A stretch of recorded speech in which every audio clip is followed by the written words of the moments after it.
Halo teman-teman, kami dari kelompok 5 mata kuliah makroekonomi jurusan Ilmu Aktuaria Universitas Indonesia.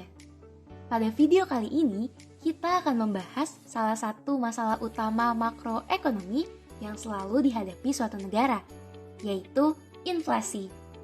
Inflasi sering dikaitkan sebagai tolak ukur stabilitas dari ekonomi suatu negara. Apa kamu sudah mengetahui apa itu inflasi? Dilansir dari Bank Indonesia, inflasi dapat diartikan sebagai kenaikan harga barang dan jasa secara umum dan terus-menerus dalam jangka waktu tertentu. Sehingga, kenaikan beberapa harga barang yang tidak mempengaruhi harga barang secara keseluruhan tidak tergolong sebagai inflasi. Selain itu, lonjakan harga barang yang sifatnya sementara seperti kenaikan harga sembako menjelang hari raya juga bukan inflasi. Lalu, contoh fenomena inflasi itu seperti apa sih? Yuk kita perhatikan tabel perbandingan harga barang di Jakarta pada tahun 2003, 2010, dan 2021 sebagai berikut. Harga beras per kilogram pada tahun 2003 hanya Rp3.400, dan pada 2010 naik menjadi Rp7.000, dan pada 2021 naik lagi menjadi Rp10.400. Hal yang serupa juga terjadi pada minyak goreng curah, gula pasir, dan tepung terigu. Karena kenaikan harga barang naik secara umum dan terus-menerus, maka fenomena ini termasuk inflasi.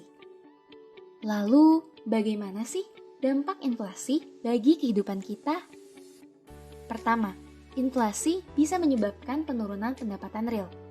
Pendapatan real adalah pendapatan nominal yang telah dideflasikan dengan indeks harga konsumen pada bulan dan tahun survei.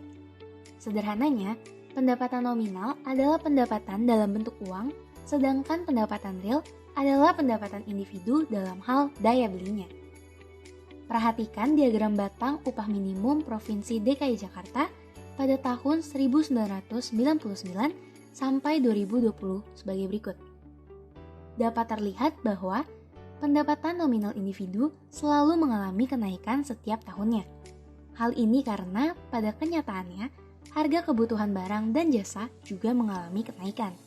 Sehingga, daya beli uang sebesar Rp500.000 pada awal tahun 2000 akan jauh lebih besar dibandingkan daya beli uang Rp500.000 pada tahun 2020. Kedua, inflasi menurunkan nilai aset dalam bentuk uang. Inflasi akan memberikan dampak baik pada aset liquid maupun non-liquid. Namun, aset liquid cenderung lebih rentan terhadap inflasi. Aset liquid adalah aset yang cenderung mudah untuk dikonversi ke uang tunai dalam waktu yang singkat. Jika tingkat inflasi tinggi, maka nilai aset liquid akan mengalami penurunan, sehingga individu sering mengubahnya menjadi aset dengan bunga yang lebih tinggi. Misalnya, mengubah dari simpanan rekening tabungan ke aset investasi seperti obligasi, reksadana, ataupun saham untuk menjaga aset dari dampak inflasi. Sementara itu, aset non-liquid adalah aset jangka panjang atau aset yang membutuhkan waktu lama untuk dikonversi menjadi uang tunai. Contohnya adalah real estate, seni rupa, dan barang koleksi. Tingginya tingkat inflasi akan berdampak pada membesarnya selisih nilai aset non-liquid dengan nilai uang. Ketiga, inflasi dapat berdampak pada naiknya biaya produksi. Hal ini kemudian mengakibatkan harga barang menjadi meningkat dan kurang diminati sehingga menyebabkan penurunan daya saing. Lebih jauh lagi, hal ini juga dapat memberikan dampak yang lebih luas bagi aktivitas ekonomi. Selanjutnya, kita akan membahas apa aja sih yang dapat menyebabkan inflasi. Terdapat beberapa hal yang menjadi penyebab inflasi. Yang pertama, tarikan permintaan atau demand pull inflation. Inflasi ini disebabkan oleh permintaan dari masyarakat yang tinggi pada suatu barang atau jasa tertentu. Hal ini biasanya disebabkan oleh keinginan manusia yang berlebihan sehingga permintaan menjadi tinggi dan akhirnya menyebabkan inflasi. Yang kedua, peningkatan biaya produksi atau cost push inflation.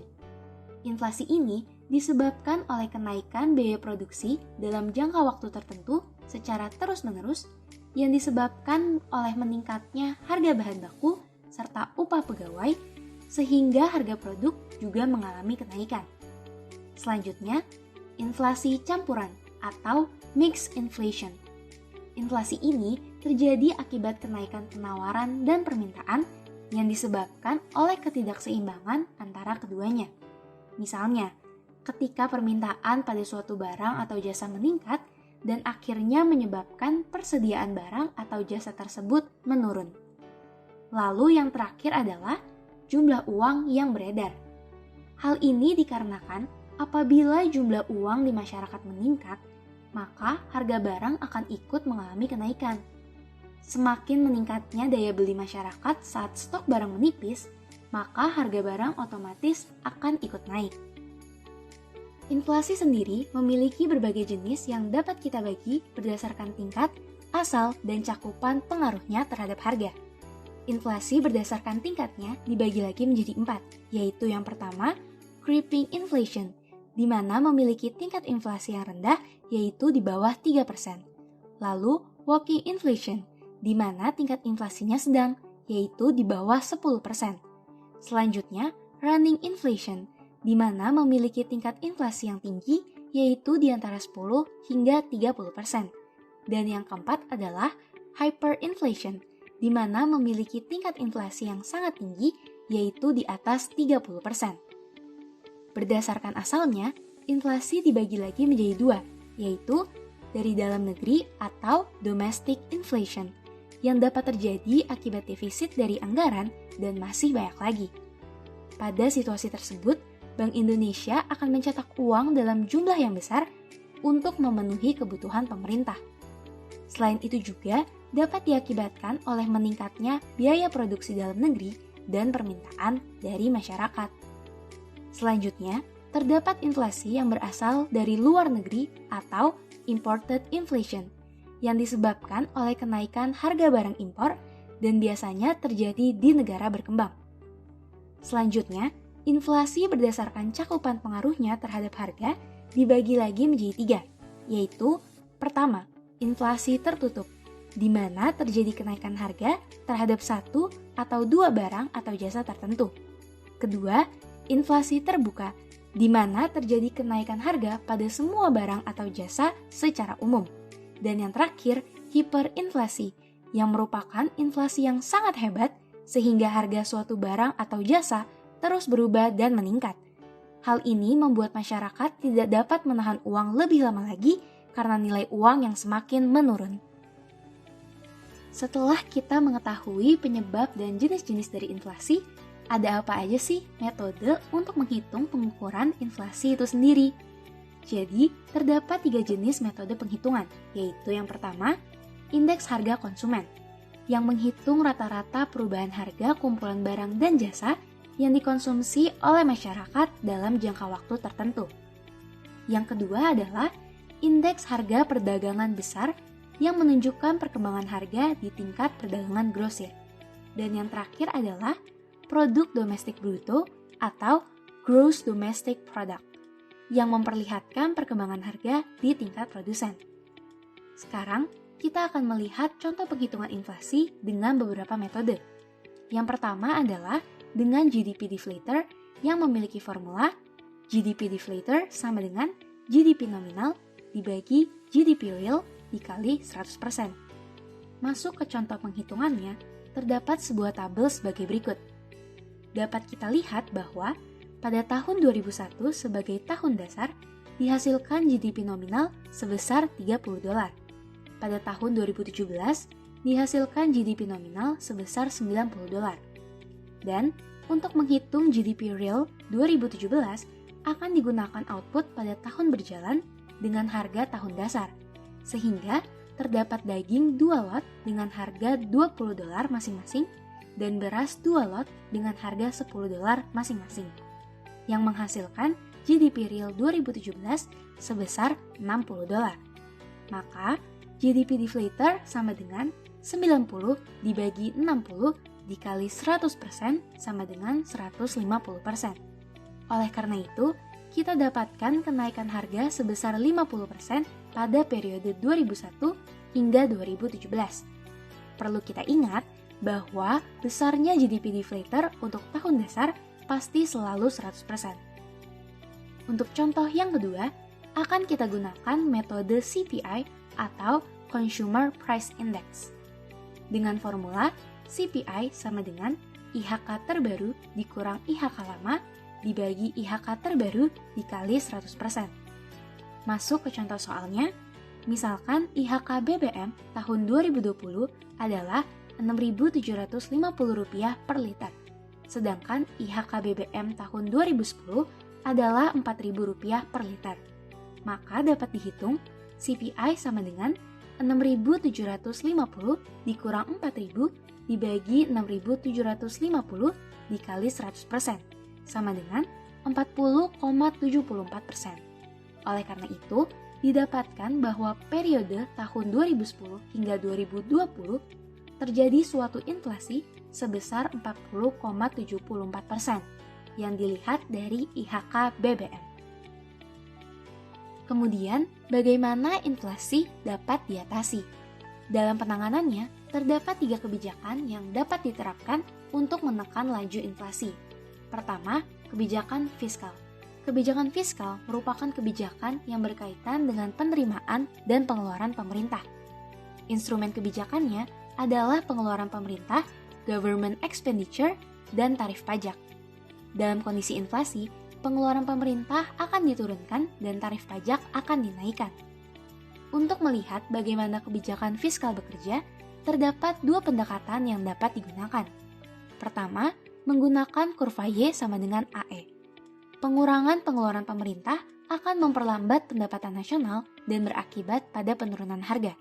Sementara itu, kenaikan tarif pajak akan mengurangi disposable income, mengurangi pengeluaran, menurunkan pengeluaran agregat, menurunkan pendapatan nasional, kemudian berakibat pada penurunan harga.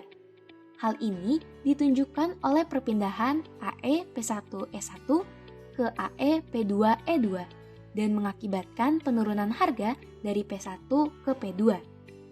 Kedua, kita juga dapat menggunakan pendekatan kurva ADAS. Pengurangan pengeluaran agregat atau kenaikan tarif pajak akan menyebabkan penurunan pengeluaran agregat dan penurunan pendapatan nasional yang berakibat pada penurunan harga yang kemudian ditunjukkan oleh perpindahan AD1 berpindah ke AD2 dan menyebabkan turunnya harga dari P1 ke P2. Kebijakan kedua yang dapat diterapkan adalah kebijakan moneter. Kebijakan moneter berkaitan dengan jumlah uang yang beredar di masyarakat dengan instrumen kebijakannya adalah tingkat suku bunga. Bagaimana cara kerja kebijakan ini? Perhatikanlah kurva ADAS berikut ini. Ketika terjadi inflasi, bank sentral akan mengurangi jumlah uang yang beredar dengan cara meningkatkan suku bunga. Peningkatan suku bunga akan menyebabkan penurunan investasi sehingga akan terjadi penurunan pengeluaran agregat dari E1 ke E2 dan diikuti penurunan harga dari P1 ke P2. Selanjutnya, kebijakan ketiga yang dapat diterapkan adalah kebijakan supply. Kebijakan supply menitikberatkan peningkatan sektor penawaran yang mencakup unsur perbaikan tenaga kerja, bahan baku, dan biaya. Pemerintah akan mengeluarkan kebijakan yang dapat mengatur biaya produksi dan atau bahan baku, menyediakan teknologi dan infrastruktur, serta meningkatkan kualitas sumber daya manusia dengan tujuan untuk mengontrol harga barang dan jasa di bawah tingkat produktivitas yang lebih tinggi. Nah, itu dia teman-teman, bahasan kita untuk topik inflasi kali ini. Kita sudah mengetahui bersama nih, mulai dari definisi inflasi, contoh fenomena inflasi, dampak inflasi, penyebab inflasi, jenis-jenis inflasi, metode pengukuran inflasi, serta kebijakan dalam mengatasi inflasi. Semoga video ini bisa bermanfaat ya. Sampai jumpa lagi di lain kesempatan.